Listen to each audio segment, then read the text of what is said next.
안녕하세요. 반석꽃농장입니다. 이번 시간에 스토키에 대해서 좀 더 알아보기로 하겠습니다. 스토키는 다육 식물 중에 하나이지요. 그리고 아프리카에서는 자생식물, 노지에서 월동하는 자생식물 중에 하나입니다. 모든 다육이도 마찬가지겠지만 이 스토키 또한 이 만져봤을 때 탱탱하면은 수분을 많이 함유하고 있습니다. 수분을 많이 간직하고 있습니다. 나름대로 이러한 아프리카 비가 많이 안 올 때를 대비해서 이 다육식물, 특별히 이 스토키도 마찬가지고 안 올 때를 대비해서 자생하기 때문에 수분을 비가 왔을 때 충분하게 몸으로 탱탱하게 간직하고 있고, 비가 안 올 때, 수분이 없을 때, 건조할 때를 대비해서 얘네들이 저장해 놓은 것을 필요에 따라서 사용한다는 것입니다.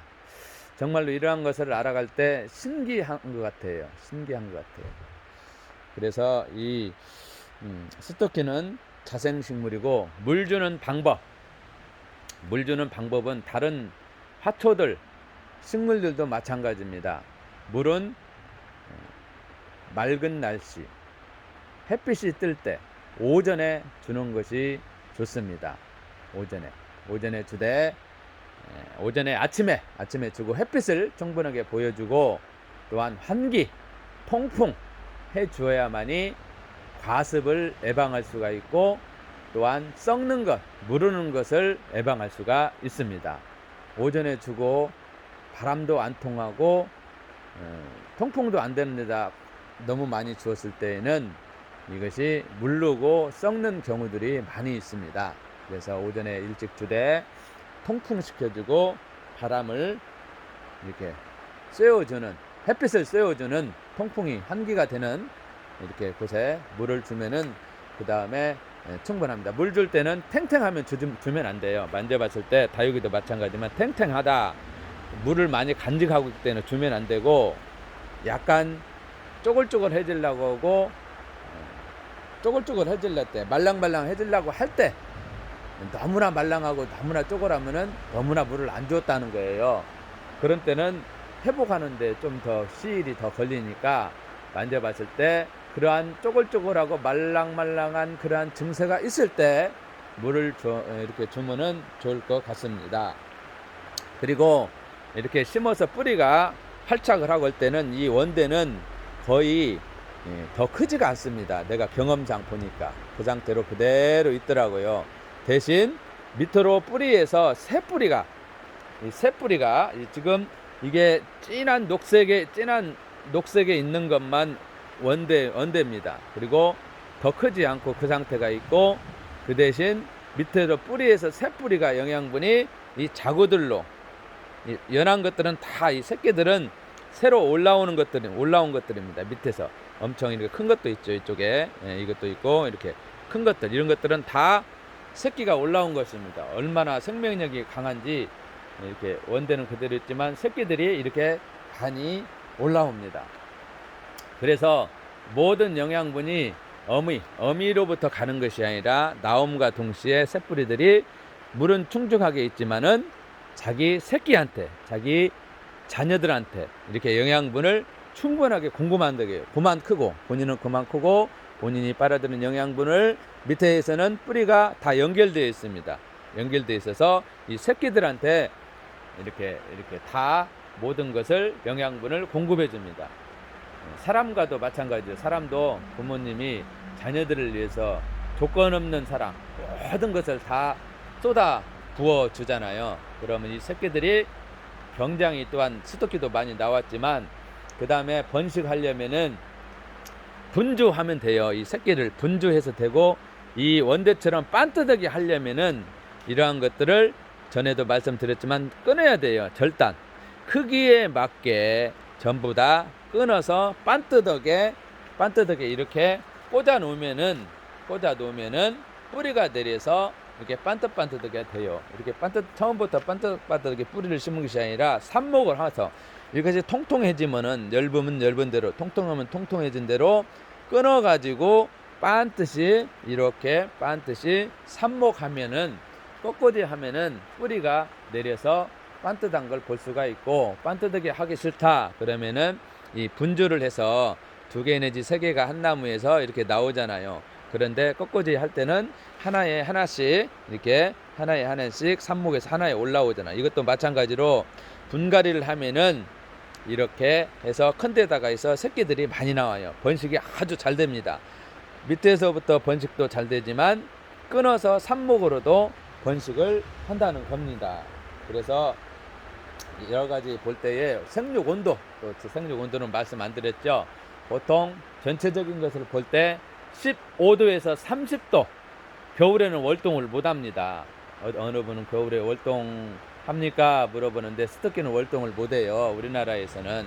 그래서 추위 10도, 15도 이하로 떨어지면은 바깥에 있던 이러한 것들을 안으로 이렇게 들어와야 돼요. 15도에서 30도 평균, 그렇다고 한다면은 20도에서 25도 정도 내에서 굉장히 잘 큰다는 거예요. 잘 크기 위해서는 햇빛도 필요하고 바람 통풍도 필요하고, 그리고 음이온 공기정화도 탁월하지요. 스토키가 공기정화, 음이온 발산도 굉장히 많이 나옵니다. 주로 이러한 것들은 밤에 음이온이 굉장히 많이 나옵니다. 음이온 하는데, 음이온이라는 거 여러분들 아시죠? 다시 한번 말씀드리면은 공기 중에 떠돌아다니는 좋은 공기, 좋은 산소, 이러한 것들이 언제 발산이 되냐? 야간에 밤 잘 때, 밤에 많이 발산이 되어서 공기 정화도 되고 전자파 흡수도 하고 여러모로 우리에게 유익한 다육식물 중에 하나인 스토키입니다. 스토키. 그리고 제가 이 심은 것은 전에 이 수대 바켓스에다가 구멍을 뚫지 않고 배수구 없는 데다가 리치 소일만 이용해서 스토키를 심었습니다. 굉장히 편리해요. 구멍이 없다는 것은. 구멍이 있으면 우리가 물을 주면 물이 새면서 영양분도 셉니다. 영양분이 새기도 하고 물바지가 있어야 되고 찌꺼분해요. 그런데 우리의 모든 생활용품들은 구멍을 뚫지 않고 생활용품 많이 있는 것들을 화분으로 재탄생해서 이쁘게 이렇게 재배해보고 꾸며보면은 굉장히 우리에게 유익한 이런 것들이 많이 있습니다. 뭐 전에 제가 단지도, 장화도, 페트병도, 우리의 냄비도, 모든 것들이 리치 소일만 있으면은 가능하다는 거예요. 그래서 찜통도 제가 계속 여러모로 설명해 드렸지만, 이 스토키를 제가 아는 대로 이 시간 설명해 드렸습니다. 물 주는 방법은 오전에 주고 햇빛, 바람, 통풍, 그 다음에 재배 온도는 15도에서 30도 정도 된다. 다육식물이다.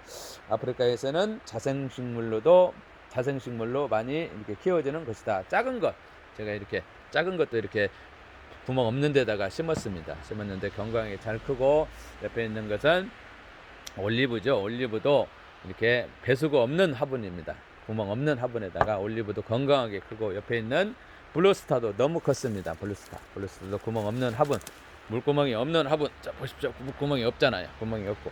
이것도 분갈이를 해야 할 것 같아요. 너무 컸습니다. 분갈이는 언제 합니까? 물어보는데, 식물의 크는 상태에 따라서 조금씩 차이가 있습니다. 화분의 크기에 따라서 차이가 있습니다. 작은 것들이 식물이 잘 크면은 분갈이는 시기가 당겨질 수가 있고, 또한 더디게 크는 것들은 더 오래 갈 수가 있고, 평균적으로 뭐 2배 내지 3배 갈 수가 있습니다. 그래서 여러 가지 이렇게 볼 때 리치 소일이 굉장히 잘 커요. 잘 크더라고요. 똑같은 다른 분갈이 용토에 비해서 굉장히 잘 크는 것을 알 수가 있습니다. 여러 가지 원인을 있지만, 흙에도 성분이 있겠지만 안에 물이 안 새니까 우리가 깜빡해서 물을 안 주는 경우도 있고 그런 경우는 있지만, 이것은 물을 줬을 때 밑에 물을 수분이 간직하기 때문에 수분과 영양분이 골고루 함유되어 있고, 그래서 잘 크는 것인가 여러모로 생각도 해보고 연구도 계속 해봅니다. 하여튼 여러 가지로 편리하고 식물도 화초도 잘 큽니다. 이 시간 제가 스토키에 대해서 잠깐 알아봤었습니다. 스토키 이것도 마찬가지로 제가 분갈이를 하려고 하고 이렇게 보여드리면 되는 거 있어요. 택배 주문도 오는데 택배 이런 것들은 가능합니다. 이 사이즈도 있고 이보다 작은 사이즈도 있고 두 가지 있죠. 그래서 이렇게 새끼가 굉장히 많이 큰다는 거예요. 여러분들 하초 키울 때 죽이지 않고 건강하게 잘 키우기 위해서는 구멍 뚫린 것보다 막아진 것이 쉽고 편리하고 안 죽더라 라는 것을 결론적으로 제가 말씀을 드립니다. 여러분들 하초 키우면서 하여튼 행복하시고 건강하셨으면 하는 바람입니다. 여러분들 행복하세요. 감사합니다.